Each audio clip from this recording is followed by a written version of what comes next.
So $500 a month, Cody. What would you do with it? How do you start building from there?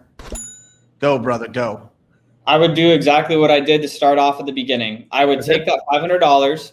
I would get myself where I had a phone number where I could mask my phone. So when I'm calling and I'm cold calling, people can't get access to my number. So here's the things. I would get a Driving for Dollars app, right? You could use Batch Driven. You could use whatever you want.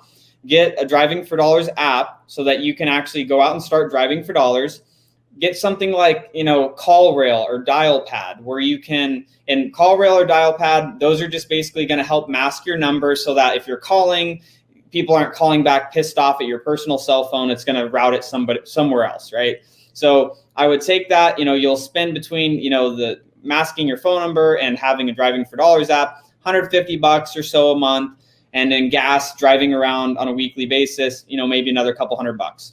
That's what I would do. I would get that first deal, make your 5, 10 grand, 15 grand, maybe more depending on the deal, right?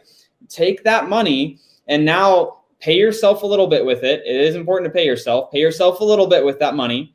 And then I would set a good majority of that money aside and to go invest in a little bit more marketing. Don't blow your load. Like I said before, don't spend all of it and all right, I got my first deal. I'm going to dump it all into one marketing campaign. Don't do that. I would take that and say, okay, what is one of the next best ways to get deals? I would continue driving for dollars.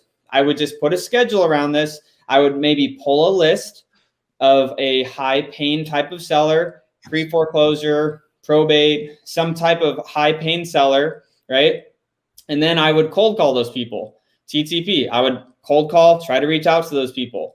And I would try to text those people. So I would try to text them, I would try to call them, and then I would also be driving for dollars as well. And then get your next deal, and then do it again, and do it again. But the important thing is, don't get one-itis that when you get a deal under contract, you sit there and you baby that deal all the way to closing, but now you have no freaking leads and your pipeline's dead. I call that the wholesale hamster wheel. People get stuck and they never get ahead because they're like, I got a lead, now it's a deal, now I need to, babysit it all the way to closing, and then now I got to go start the whole process again.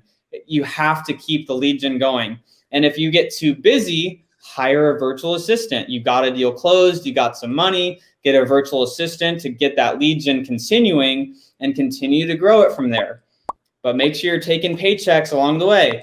If you make 5, 10 grand, take a little bit of that money, put it into your own savings, keep some of that cash, put the rest of it into the business and continue to grow it. That's exactly what I did, and I would do the same thing again.